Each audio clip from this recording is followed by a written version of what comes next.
Friends, आज हम बात कर रहे हैं सुजलोन एनर्जी की और साथ में हम बात करेंगे ऊर्जा ग्लोबल की।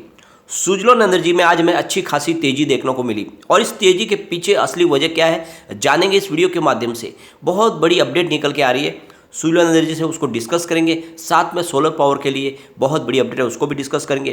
क्या आने वाले समय में सुजलोन एनर्जी में हमें बड़ी तेजी देखने को मिल सकती है। साथ में फ्रेंड्स ऊर्जा ग्लोबल को भी डिस्कस करेंगे और यहाँ पे इस सेक्टर में क्या प्रचुर संभावना है, क्या वाकई में जो हमने टारगेट सेट किया है वो आने वाला है या फिर यहाँ पे हमें निकल जाना चाहिए। बहुत सारे लोग हैं जो कहते हैं कि सुजलोन एनर्जी का कोई भविष्य नहीं है, तो उनको सुजलोन एनर्जी की परफॉर्मेंस को देखना चाहिए। तो आज हम इनके परफॉर्मेंस को भी देखेंगे, सुजलोन एनर्जी के क्या इसने अचीवमेंट किया और कैसे इसकी परफॉर्मेंस है, क्या आगे जाके सुजलोन एनर्जी वाकई में कमाल कर सकता है। तो सारी बातों को जानेंगे इस वीडियो के माध्यम से। और जिस तरह से सरकार का पूरा सहयोग मिल रहा है ग्रीन एनर्जी के सेक्टर को, यह सेक्टर यहाँ पे रुकने वाला नहीं है। तो यहाँ पे एक बड़ी अचीवमेंट है और क्या है वो अचीवमेंट, उसको भी डिस्कस करेंगे और आने वाले समय में क्या संभावना बन सकती है। सारी बातों को जानेंगे इस वीडियो के माध्यम से। लेकिन फ्रेंड, उससे पहले अगर आप पहली बार हमारे चैनल पे आए तो चैनल को सब्सक्राइब कर दीजिए, एक बेल आइकॉन दबा दीजिए ताकि जब भी नया वीडियो बने पहला नोटिफिकेशन आपको मिले। वीडियो पसंद आए तो लाइक शेयर जरूर कीजिए। चलो फ्रेंड, वीडियो स्टार्ट करते हैं। मैं हूँ आपका दोस्त SB दवे और हमारे अपने चैनल ऑनलाइन कमाई में आपका बहुत बहुत स्वागत है। फ्रेंड्स, ये तो आपको मानना ही पड़ेगा कि सुजलोन एनर्जी वाकई में मजबूत है, इसीलिए स्टॉक नीचे जाके भी फिर से ऊपर की तरफ आता है और बहुत ज़्यादा इसमें वैल्यूबल बाइंग हो रही है। यहाँ पे बड़े फंड हाउस की काफ़ी अच्छी खरीदारी हो रही है और इसका आप आंकड़े देखोगे तो आप खुद मान जाओगे कि वाकई में यहाँ पे म्यूचुअल फंड भी बहुत अच्छी खरीदारी कर रहे हैं। पहले इसके कारोबार को एक बार डिस्कस करेंगे।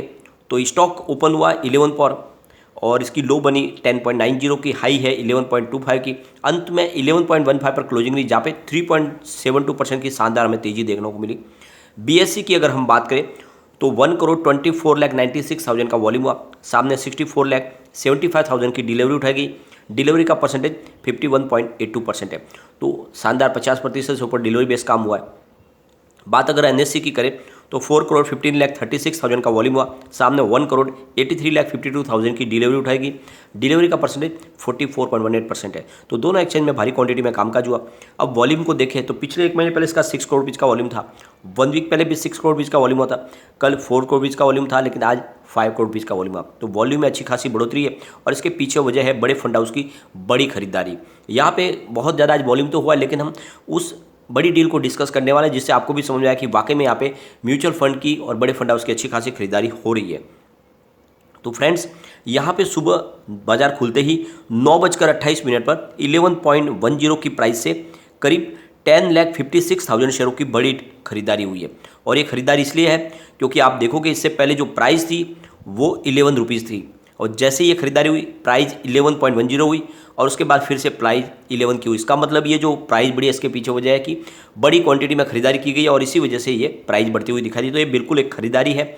उसके बाद में फिर बाजार क्लोज होते थे करीब 3:26 पर 11 की प्राइस से करीब 9,48,000 शेयरों की एक बड़ी डील हुई और यहाँ पर भी खरीदारी है क्योंकि इससे पहले आप जो प्राइस देखोगे तो 10.99 की प्राइस थी, फिर 11 हुई और उसके बाद में 11.05 हुई। तो बिल्कुल प्राइस बढ़ी है, इसका मतलब ये खरीदारी है। उसके बाद में फिर बिल्कुल बाजार क्लोज होते हुए 3:29 पर 11.20 की प्राइस से बड़ी यानी 22,17,000 शेयरों की बड़ी खरीदारी हुई है। और ये भी खरीदारी है क्योंकि इससे पहले जो प्राइस थी वो 11.05 थी और यहाँ पे 11.20 की प्राइस हुई और उसके बाद में वापस आप देखोगे तो 11.15 की प्राइस हुई। इसका मतलब जो प्राइस बढ़ी है इसका इशारा है कि ये बड़े फंड हाउस ने बड़ी खरीदारी की है।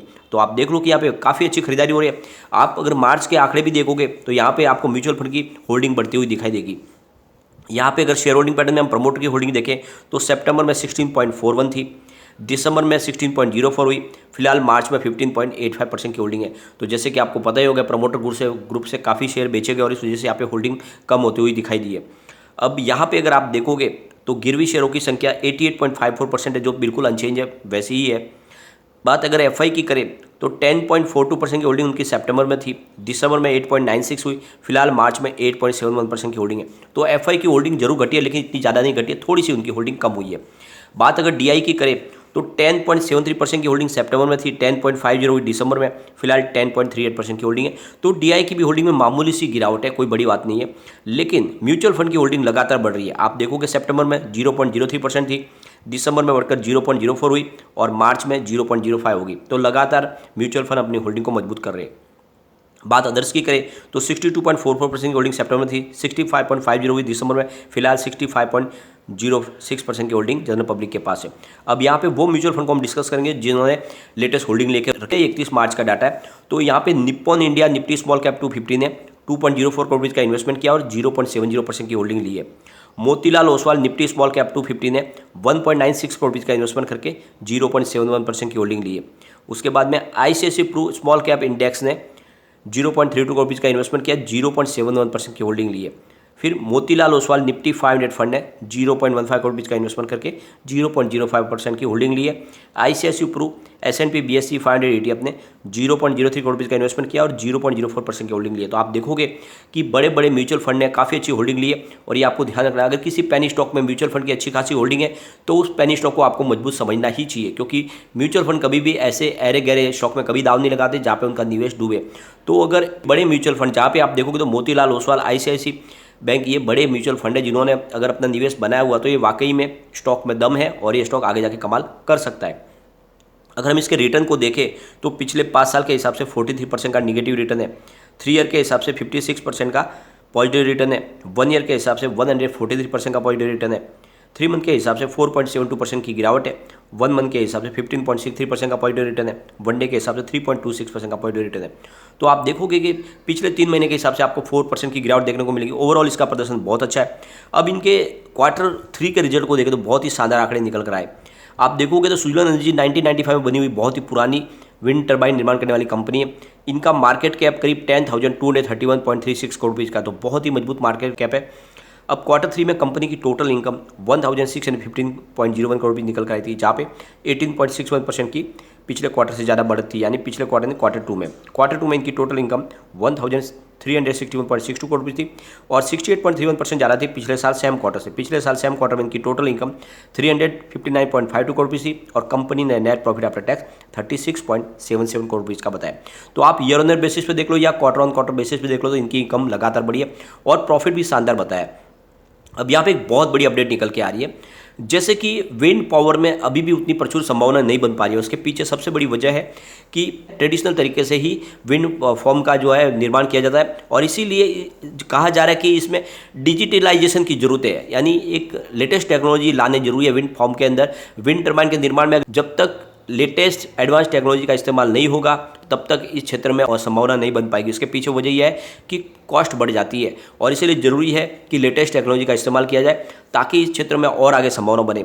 और ये जो रिपोर्ट कहती है कि हिंदुस्तान सिर्फ मेंटेनेंस में ज़्यादा ध्यान देते हैं और वो नई विंड फॉर्म बनाने के लिए उसकी टेक्नोलॉजी की तरफ ध्यान नहीं दे पा रहे और इस वजह से यहाँ पे जो हमारा गोल है उसको अचीव करने में समय लग सकता है। यानी अभी तक जो सेक्टर में जो पोटेंशियल है उसको पूरी तरह से हिंदुस्तान कैच नहीं कर पाया और इसके लिए ज़रूरी है कि इसमें एक नई टेक्नोलॉजी को लाना चाहिए और नए टेक्नोलॉजी के दम पे विंड फॉर्म में नई तेज़ी लाई जा सकती है। पे एक और बड़ी अपडेट निकल के आ रही है, जहाँ पे देखो तो सोलर पावर के लिए राजस्थान नंबर 1 बन चुका है पूरे इंडिया के अंदर और इन्होंने अपना बहुत ही मजबूत अचीवमेंट कर लिया, यानी करीब 7,737.95 मेगावाट का इन्होंने इंस्टॉलेशन किया, जिसमें इनका सोलर पावर के यानी रूफटॉप भी है और विंड पावर भी है, दोनों तरफ की इन्होंने एनर्जी का इंस्टॉलेशन किया है और ये नंबर 1 बन चुके हैं।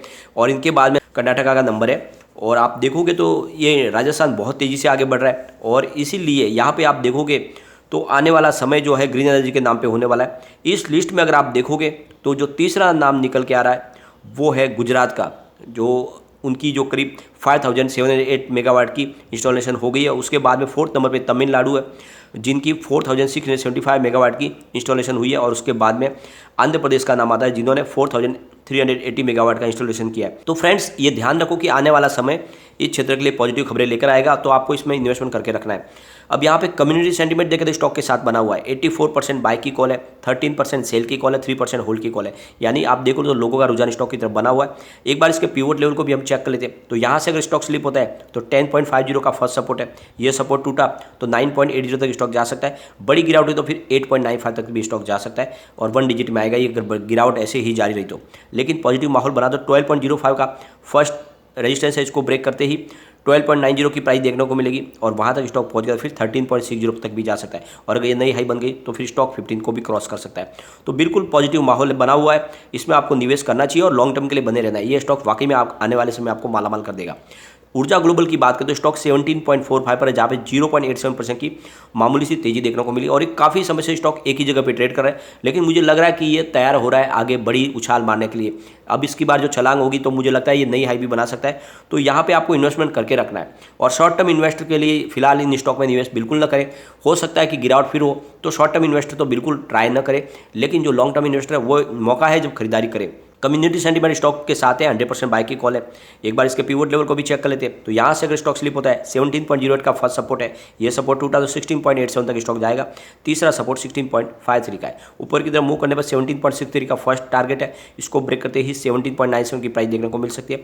तीसरा 18.18 का है, तो पॉजिटिव माहौल बना तो ऊपर जाएगा। ये दोनों स्टॉक में आपको इन्वेस्टमेंट करना है, वाकई में बहुत मजबूत स्टॉक है, आने वाले समय ये आपको मालामाल कर देंगे। लेकिन फ्रेंड, कोई भी इन्वेस्टमेंट करने से पहले अपने फाइनेंशियल एडवाइजर से बाय ले ले या अपना खुद का रिसर्च करें, क्योंकि मैंने वीडियो आपके एजुकेशनल पर्पज के लिए ही बनाए। वीडियो पसंद आए तो लाइक शेयर जरूर कीजिए और चैनल को सब्सक्राइब कर दीजिए। Thank you friend.